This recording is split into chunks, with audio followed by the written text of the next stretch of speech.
It's strange to say, but it's July already, and we're going to do a sub battle with our Chiefs channel here at Chat Sports for the entire month of July. So if you want to take down the Chiefs on the field, everyone knows you need a good offense, a good defense, and a good sub battle. So if you're looking for a free Broncos YouTube channel, hit that sub button below. Plus, we give shout outs to Alan B, Angel Cortez, and Dark Soul. Shout out to you guys for subscribing to the channel. Thank you so much for making us part of your Broncos YouTube rotation. Join us and you can get a shout out on a future show.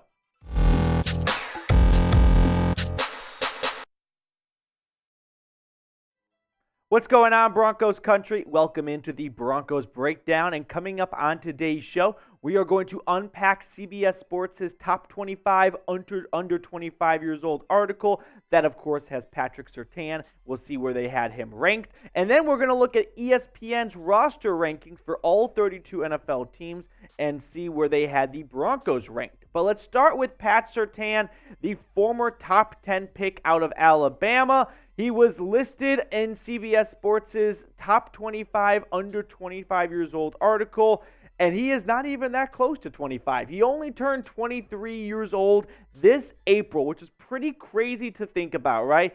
2 years into his NFL career, he already looks like a top 3 corner, and he looks much closer to 1 than number 3. He was ranked as the second best cornerback in the NFL last year, only behind one corner, Sauce Gardner. And that leads us to this list here, okay? CBS Sports put out this top 25 under 25. Justin Jefferson at number 1 works for me.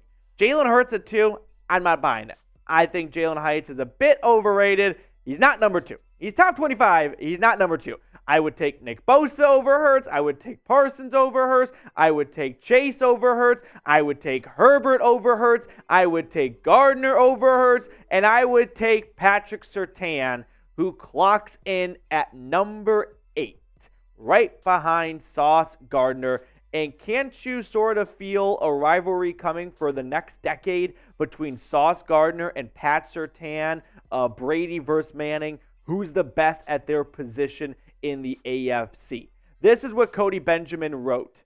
He isn't nearly as flashy as his counterpart below, that's Sauce Gardner, but Surtain has been a rock in Denver's secondary since day one. His composure is greater than most longtime vets, and his 24 pass deflections through 2 years proves he's feisty at the catch point. Surtain, I know this sounds really crazy to say, only 2 years in, but if I had to make a guaranteed future Hall of Fame pick for someone on that list, he would be one of my guaranteed picks. And he just looks the part, right? Surtain looks invincible. He looks like a lockdown corner. He also has the ball skills. He's got the elite speed. He is teach tape. There are veterans who watch Pat Surtain to get better. That's how good he is, right? He made a big leap forward from his rookie season to his second season. His PFF overall grade shot up 20 points. The interceptions went down from 4 to 2, but that's sort of the price of doing business when you're an NFL cornerback. If you have one season where you get a bunch of picks, the next season, they're probably not going to throw it your direction very much, and you're not going to get as many interceptions. Here are his coverage stats from last year. Targeted 66 times. He gave up 41 receptions. That was good to allow 560 yards, 3 touchdowns, and was only penalized twice. I feel like Surtain was pretty much a Superman hero, whatever, the entire season except for 1.5 quarters against the Raiders at home at the end of the game. That was the only time the camera was ever on Surtain, because aside from that, he was a 99 on Madden, right? No one threw his direction. No one looked his way. So we never really saw much of Surtain. And that's how I like my cornerbacks, right? Of course, interceptions, pick sixes, all that good stuff is nice. But a good lockdown corner that never gets his name called because the quarterback never looks his way, that's my type of cornerback. Now, when it comes to the Surtain versus Sauce debate, it's kind of a silly debate. They're both incredible cornerbacks, right? If one's a 99, the other's a 98.9, right? We can be splitting hairs over these two guys for the next decade. I think Sauce Gardner, again, phenomenal player. kind of gets away with a little bit too much handsiness, whereas Pat Surtain, he's technically sound. He is not getting away with a bunch of holdings that are not called. So my pick of the two, I'll go with PS2. But either way, you're getting a phenomenal corner. Not a great corner, a phenomenal corner. So with that being said, who is your favorite Broncos defensive player all time? Von Miller, Champ Bailey, Pat Surtain. I love me some Al Wilson. He's got the awesome linebacker neck guard on. Let me know who your favorite Broncos defensive player is all time in the comment section. Shifting gears a little bit here, let's take a look at ESPN's NFL roster rankings. So the folks over in Bristol, those who are left, sorry, that was a mean joke, did put out a roster rankings. And now my producer is having a laugh at that one. Now let's look at ESPN's roster rankings here. You have the Kansas City Chiefs, the Philadelphia Eagles, 1 and 2. No surprise, right? AFC champ, NFC champ. The Buffalo Bills, the Miami Dolphins, the Cincinnati Bengals. No issue there. Cowboys, a little high in my opinion. Chargers, Niners, Browns, Jets. A little high in the Jets, I think, too, but whatever. So we move on. No Denver in the top 10. Baltimore at 11. Seattle at 12. And there's Denver at 13. When I clicked on this article, I'll be honest, I could have forecasted Denver being in the top 10, maybe closer to 9 or something, or closer to the bottom 10. Like, they are so volatile, they could be anywhere on this list. So to see them in the top half kind of feels like a win, not going to lie. Now, they did a full breakdown for all 32 teams, and here's how they started it off, with the strongest unit. And for Denver, it was offensive tackle. Okay. You're losing me a little bit, ESPN, because I would not peg the offensive tackle position as Denver's strongest unit going into this season. But this is what Mike Clay wrote. Garrett Bowles is back after a broken leg. After a broken leg cost one of the league's better left tackles all but 5 games last season. He'll be joined in the starting lineup by newcomer Mike McGlinchey, who landed a 5-year, $87.5 million contract during the offseason. Personally, I would argue that wide receiver is a stronger unit for Denver, and here's my way of measuring this. If you were to lose a starting wide receiver or offensive tackle, which one would be worse for this team? I would say offensive tackle because of the lack of depth. Like, getting Cam Fleming back is nice, but this team is a little bit thinner at offensive tackle, right? And that's what the question is, strongest unit. Whereas if they were to lose a wide receiver, next man up is a really good player, whether it's Tim Patrick, Cortland Sutton, or Marvin Mims, right? They are loaded at wide receiver. And so for that reason, I would say wide receiver is the strongest unit on this team. The weakest unit, I can sort of see the logic in them going with edge rusher because Randy Gregory is the face of this group and has not lived up to the contract so far. It's only 1 year into a 5-year big-time contract he signed with the Broncos, but the first year did not go to plan, and unfortunately, they are now left kind of in no man's land with a bit of a rotation/committee for defensive end. This is what Clay wrote. Randy Gregory has flashed at times, but the 7-year veteran has managed one full season, 2018, which, by the way, he did not play the entire season in 2018, has yet to clear 6 sacks in a single campaign, and played just 177 snaps in 6 games in 2022. Frank Clark's arrival helps, though the veteran hasn't cleared 6 sacks in a season since 2019, and Nick Bonito are next up on the depth chart. Last season, you look at the stats for these guys here.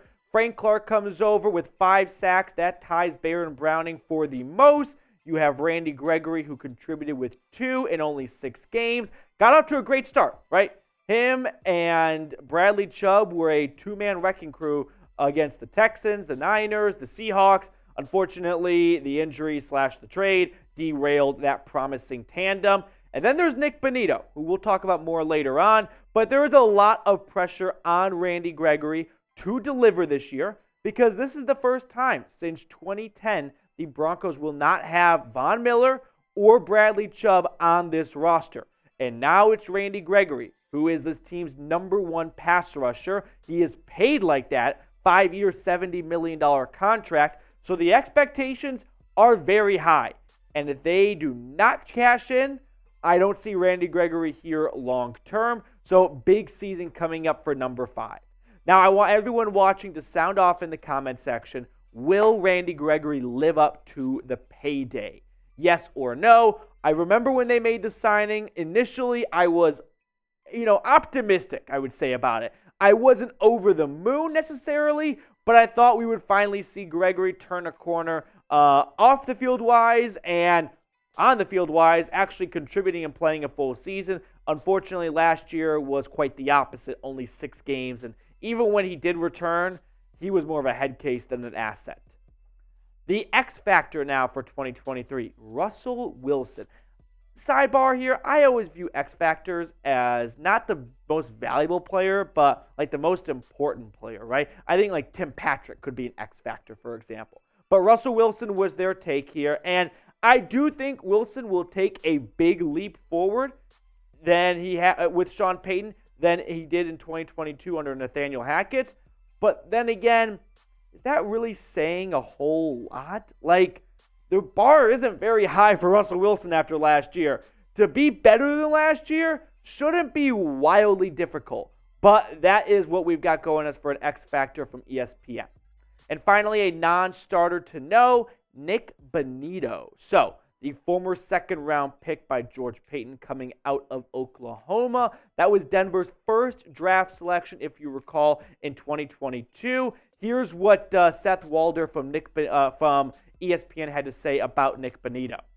He had just 1.5 sacks in his rookie season, but posted a 16% pass rush win rate at edge, average for the position. I'm mostly intrigued by his FBS leading 18% pressure rate in 2021. Isn't it kind of interesting how 18% in college is like the best in the FBS, whereas 16% in the NFL is maybe average at best? Really goes to show the leap you have to make from the college ranks to the pro ranks. Personally, I'm not as optimistic maybe as other people are about Nick Bonitto having a breakout season. It was only his rookie year, and it felt like at times it was a redshirt freshman year, which for a second-round pick, that's a bit underwhelming. Like, to me, you can't always get a full read on a player after just his rookie season, but usually guys on the field and in the locker room will have a pretty good sense about a guy, even after just training camp their rookie year. So for Bonitto to only put up 14 tackles, 1.5 sacks, and to be a healthy scratch at times last year, I don't think he's going to be a non-starter to know for 2023. I would go with Drew Sanders. I think Drew Sanders will be much more impactful this season than Nick Bonitto. In his last season at Arkansas, 103 tackles, 9.5 sacks, 1 interception, and 3 forced fumbles, all as a middle linebacker, as an off-ball linebacker. So the pass rushing upside for a guy who's in the middle of the field, and his biggest knock was he's not super good in coverage. Well, that's interesting because all we heard during rookie minicamp was Drew Sanders interception that. Drew Sanders picked off Ben DiNucci. Drew Sanders with a pass breakup. So his biggest knock was not really holding him back during rookie minicamp, and I think Drew Sanders is going to have a high ceiling in 2023. Who is the best edge rusher, by the way, on this team? Let me know in the comment section below. Is it Randy Gregory, Baron Browning, Frank Clark, Nick Bonitto? I'll toss Zach Allen in there just to spice things up a little bit. Give me who you think the best edge rusher is. And the new segment we have been doing here throughout the summer to get us through the dog days of the offseason, Summer Hot Takes. So based on the temperature high in Denver, which today is 86 degrees, we look at our little chart right here. 86 degrees gets us to the hot sand take. You ever go to the beach and you step off your towel and you're like, that was a bad idea. Right back on the towel, or run to the water, or run to your car. That's a hot sand take, right? It's not scorching hot like a Screamin' A take, but it's a hot sand take. And my hot sand take is this. Drew Sanders ends the season as a starter. I don't quite know how it's going to happen. I don't quite know when it's going to happen. But at one point, he will get an opportunity and he will make the most of it. And I do not think he will relinquish that starting job. It might be him and Alex Singleton starting aside each other in Week 18. But that is my hot sand take for 2023. And that will do it for us on today's show. Thank you so much for tuning in. We'll see you guys later.